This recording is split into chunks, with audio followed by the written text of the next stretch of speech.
Hi all, welcome to easy cooking with Preethi. இன்றைக்கி ஒரு சூப்பரான ப்ரான் ரெசிபி பார்க்க போகிறோம். கீ பெப்பர் ப்ரான் எப்படி செய்யலான்னு பார்க்கலாமா? ஒரு கடாய் வச்சுக்கோங்க. அதில் கொஞ்சமாக எண்ணெய் ஊற்றிக்கோங்க.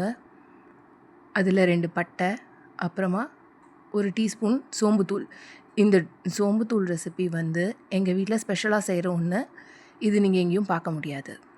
இது கூடவே ஒரு வெங்காயம், ஒரு தக்காளி கட் பண்ணி போட்டுக்கோங்க. இதெல்லாம் நல்லா வதங்கட்டும்.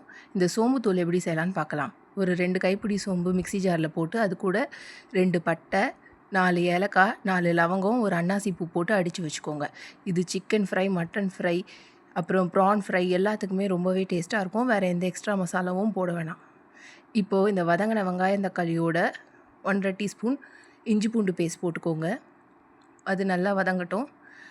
அது நல்லா வதங்கின உடனே அதில் 1/4 டீஸ்பூன் மஞ்சத்தூள், 1/2 டீஸ்பூன் உப்பு, 1 டீஸ்பூன் மிளகாத்தூள், இதெல்லாம் போட்டு நல்லா வதக்கிக்கோங்க. இது எல்லாமே இந்த ஆயிலில் நல்லா வதங்கணும்.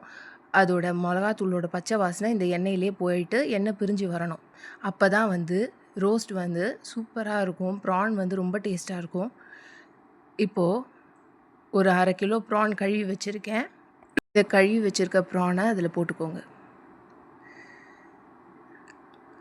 நல்லா தண்ணி இல்லாமல் புழிஞ்சிட்டு ப்ரான் போட்டுக்கோங்க. ஏன்னா ப்ரான் போட்ட உடனே ஃப்ரை பண்ணும்போது நிறைய தண்ணி வரும்.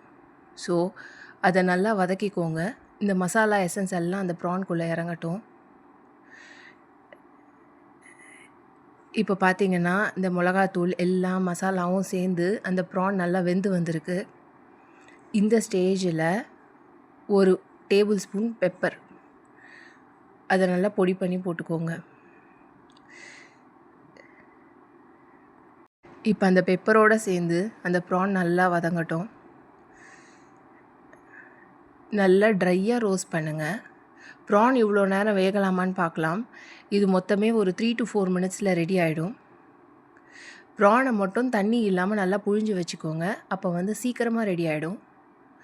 இப்போது கடைசியாக தேவையான அளவு நெய் ஊற்றிட்டு கருவேப்பிலை கொத்தமல்லி போட்டு இறக்கிடுங்க. இப்போ பார்த்தீங்கன்னா ஒரு சூப்பரான கீ பெப்பர் ப்ரான் ரெடி. இது சாதத்து கூட செம்மையாக இருக்கும். தோசை செஞ்சு சாப்பிட்டிங்கன்னா சூப்பராகவே இருக்கும். இது ரொம்பவே டேஸ்டியான ஒரு ரெசிபி. எல்லாருமே ட்ரை பண்ணி சாப்பிட்டு பாருங்கள். ஹாப்பியாக சாப்பிட்டு ஹாப்பியாக என்ஜாய் பண்ணுங்கள்.